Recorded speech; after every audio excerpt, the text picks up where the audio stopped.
नमस्कार दोस्तों, स्वागत है आपका ओनली एमपीपीएससी में। इस वीडियो में हम डिस्कस करेंगे MPPSC previous year question paper 2020 का। परीक्षा की दृष्टि से काफ़ी महत्वपूर्ण वीडियो है। आगामी एमपीपीएससी प्रीलिम्स 2021 के लिए जो परीक्षा संपन्न होगी आपकी 24 अप्रैल को। देखिए, बिना किसी देरी के वीडियो को शुरू करते हैं। यदि आप हमारे इस यूट्यूब चैनल पर नए हो तो सबसे पहले चैनल को सब्सक्राइब कर लीजिए और वीडियो को लाइक कर दीजिए। चलिए शुरू करते हैं। देखिए, पहला प्रश्न पूछा गया था, मध्य प्रदेश का पन्ना जिला किस खनिज के लिए प्रसिद्ध है? देखिए, काफ़ी सिंपल क्वेश्चन है। इसका राइट आंसर क्या हो जाएगा? मध्य प्रदेश का पन्ना जिला हीरा खनिज के लिए प्रसिद्ध है, यानी कि डी। देखिए, मैग्नीज के लिए क्या प्रसिद्ध है? मैग्नीज के लिए बालाघाट प्रसिद्ध है और संगमरमर के लिए जबलपुर और हीरा हो गया पन्ना। देखिए, सेकंड क्वेश्चन डिस्कस कर लेते हैं। चंबल नहर सिंचाई परियोजना संबंधित है, तो देखिए राइट आंसर क्या हो जाएगा इसका? चंबल नहर सिंचाई परियोजना संबंधित है यमुना बेसिन से, तो सी इसका राइट आंसर हो जाएगा। देखिए, बात करें चंबल नहर परियोजना यानी कि चंबल घाटी परियोजना की शुरुआत कब से हुई थी? तो 1954 से इसकी शुरुआत हुई थी और मध्य प्रदेश और राजस्थान की संयुक्त परियोजना है। और देखिए, चंबल नहर परियोजना पर आपको 3 बांध मिलेंगे। एक तो गांधी सागर, जवाहर सागर और राणा प्रताप सागर। 3 बांध आपको मिलेंगे चंबल नहर परियोजना पर। जवाहर सागर जल विद्युत परियोजना किस नदी पर स्थित है? तो देखिए, इसका राइट आंसर क्या हो जाएगा? जवाहर सागर जल विद्युत परियोजना स्थित है चंबल नदी पर। मध्य प्रदेश की प्रमुख फसल कौन सी है? मध्य प्रदेश की प्रमुख फसल कौन सी है? देखिए, राइट आंसर क्या हो जाएगा? मध्य प्रदेश की प्रमुख फसल है गेहूं। सेकंड इसका राइट आंसर हो जाएगा। देखिए, गेहूं मध्य प्रदेश के किस क्षेत्र में सबसे ज़्यादा उत्पादित होता है? तो मालवा रीजन में सबसे ज़्यादा गेहूं उत्पादित होता है मध्य प्रदेश का। निम्नलिखित में से कौन सी एक व्यापारिक फसल नहीं है? आपको इस आखिरी नहीं वाले वर्ड पर ध्यान देना है।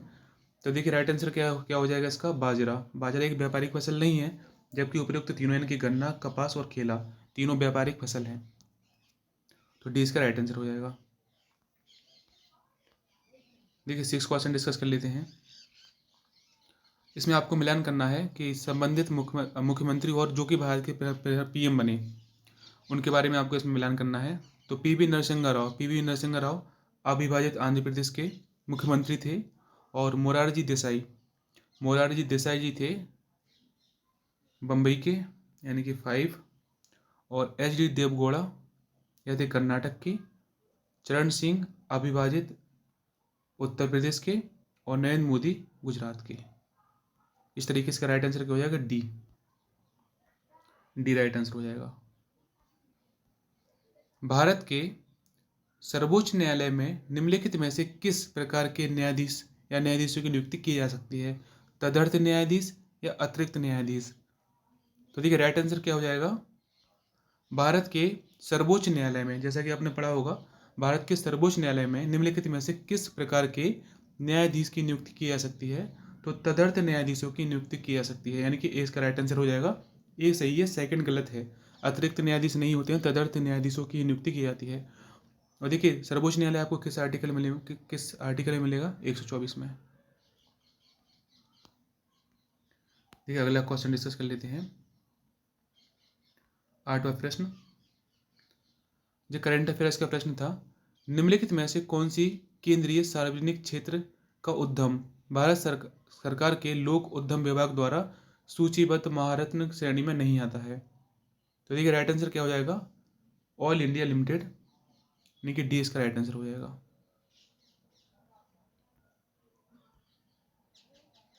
वित्तीय क्षेत्र के मूल्यांकन समिति की सह अध्यक्षता किसके द्वारा की जाती है? तो देखिए, राइट आंसर क्या हो जाएगा इसका? वित्तीय क्षेत्र के मूल्यांकन समिति की सह अध्यक्षता की जाती है रिजर्व बैंक ऑफ इंडिया के डिप्टी गवर्नर और भारत सरकार के वित्त सचिव के द्वारा, यानी कि बी इसका राइट आंसर हो जाएगा। काफ़ी इंपॉर्टेंट वीडियो है परीक्षा की दृष्टि से। देखिए, आपको इससे एक तो एग्जाम पैटर्न मालूम चलेगा और आप परीक्षा के लिए तैयार भी रहोगे। ये अगला क्वेश्चन देख लेते हैं, 10वां क्वेश्चन। गैर बैंकिंग वित्तीय कंपनियों के लिए लोकपाल योजना 2018 को किस दिनांक को भारतीय रिजर्व बैंक द्वारा प्रभावी रूप से पेश किया गया था? तो देखिए राइट आंसर क्या हो जाएगा इसका, 23 फरवरी 2018 को।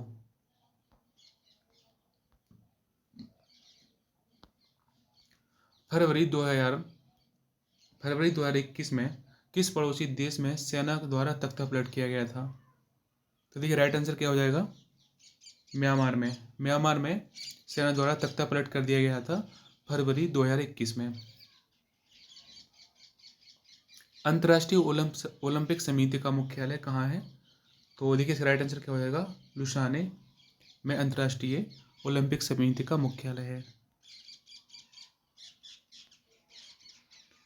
किस भारतीय महिला ने व्यक्तिगत खेल में सर्वप्रथम ओलंपिक में पदक जीता था?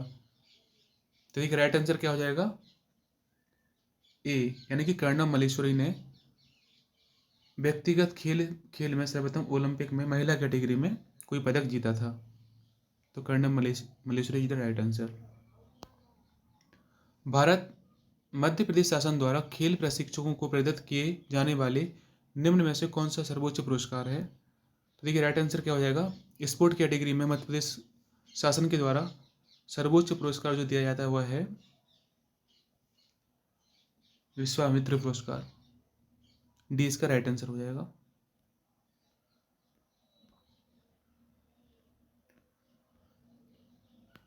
देखिए अगला क्वेश्चन देख लेते हैं। खेल एवं युवा कल्याण विभाग द्वारा स्थापित मध्य प्रदेश राज्य तीरंदाजी अकेडमी कहाँ स्थित है? मध्य प्रदेश राज्य तीरंदाजी अकेडमी कहाँ स्थित है? तो देखिए इसका राइट आंसर क्या हो जाएगा, जबलपुर में। सी इसका राइट आंसर हो जाएगा, मध्य प्रदेश तीरंदाजी अकेडमी मिलेगी आपको जबलपुर में। निम्नलिखित कथनों पर विचार कीजिए। देखिए इसको आपको अच्छे से हल करना है इस क्वेश्चन को। नियंत्रक महालेखक परीक्षक का कर्तव्य होगा कि उन सभी प्राप्तियों का लेखा परीक्षा करे जो भारत की संचित निधि में संदेह हैं। सेकंड है, नियंत्रक महालेखा परीक्षक को संघ या किसी राज्य के किसी कार्यालय या विभाग में रखे गए भंडारों स्टॉक के लेखाओं की लेखा परीक्षा करने और उनकी बाबत रिपोर्ट देने का प्राधिकार होगा। तो आपको बताना है दोनों में से कौन सा कथन सत्य है। तो देखिए राइट आंसर क्या हो जाएगा 16 का, तो बी इसका राइट आंसर हो जाएगा कि ए और बी दोनों सत्य हैं। नीति आयोग के प्रथम उपाध्यक्ष कौन थे? तो नीति आयोग के प्रथम उपाध्यक्ष कौन थे? तो अरविंद पनगड़िया नीति आयोग के प्रथम उपाध्यक्ष थे। राज्य मानवाधिकार आयोग के अध्यक्ष और सदस्यों की नियुक्ति के नामों की सिफारिश करने वाली समिति में कौन शामिल नहीं है? तो देखिए राइट आंसर क्या हो जाएगा, राज्यपाल राज्य मानव अधिकारों के अध्यक्ष और सदस्यों की नियुक्ति के नामों की सिफारिश करने वाली समिति में के सदस्य नहीं होते हैं राज्यपाल। तो डी इसका राइट आंसर हो जाएगा। राष्ट्रीय हरित न्यायाधिकरण के किसी भी निर्णय से व्यथित कोई व्यक्ति सर्वोच्च न्यायालय में अपील करने कितने दिनों के भीतर दायर कर सकता है? तो देखिए राइट आंसर क्या हो जाएगा, 90 दिन के भीतर। 90 दिन के भीतर आप अपील दायर कर सकते हैं सर्वोच्च न्यायालय में यदि आपको एनजीटी के द्वारा कोई डिसीजन दिया गया है उसमें आपको कोई प्रॉब्लम है तो। राज्य खाद्य आयोग की स्थापना किस कानून के अंतर्गत होती है? राज्य खाद्य कानून की स्थापना, आयोग की स्थापना। तो ये राइट आंसर क्या हो जाएगा इसका, ए राष्ट्रीय खाद्य सुरक्षा अधिनियम 2013। देखिए नेक्स्ट क्वेश्चन देख लेते हैं। भोपाल राज्य के मूल संस्थापक कौन थे? तो देखिए राइट आंसर क्या हो जाएगा, भोपाल राज्य के मूल संस्थापक थे दोस्त मोहम्मद खान। इन्हें भोपाल राज्य का मूल संस्थापक माना जाता है। तो ए इसका राइट आंसर हो जाएगा। राजा वीर सिंह देव की राजधानी कहाँ थी? राजा वीर सिंह देव की राजधानी कहाँ थी? तो देखिए राइट आंसर हो जाएगा गहोरा। गहोरा में राजा वीर सिंह देव की राजधानी थी। मांडू विजय दक्षिण विजय की कुंजी था, यह कथन किसने कहा था? देखिए राइट आंसर क्या हो जाएगा 23 का, अमीर खुसरो का यह कथन था। मांडू विजय दक्षिण विजय की कुंजी था, यह अमीर खुसरो का कथन था। भीमबेटका की खोज किसने की थी? देखिए इसका राइट आंसर हो जाएगा, भीमबेटका की खोज की थी डॉक्टर विष्णुधर वाकड़कर ने। सी इसका राइट आंसर हो जाएगा। मध्य प्रदेश में सर्वाधिक पाई जाने वाली जनजाति कौन सी है? कई बार पूछा गया क्वेश्चन है, तो इसका राइट आंसर हो जाएगा भील। भील मध्य प्रदेश में सर्वाधिक संख्या में पाई जाने वाली जनजाति है। देखिए क्वेश्चन नंबर 26 है, स्टेपीज घास के मैदान कहाँ मिलेंगे? स्टेपीज घास के मैदान मिलेंगे आपको मध्य एशिया यानी कि रूस में, प्रेरीज मिलेंगे नॉर्थ अमेरिका में, और बिल्ड मिलेंगे आपको, वेल्ड्स मिलेंगे दक्षिण अफ्रीका में, और डाउन्स मिलेंगे ऑस्ट्रेलिया में। भारत के किस राज्य में सागौन वन का क्षेत्र सर्वाधिक है? तो देखिए राइट आंसर क्या हो जाएगा? मध्य प्रदेश में। मध्य प्रदेश में भारत के सर्वाधिक सागौन के वन पाए जाते हैं।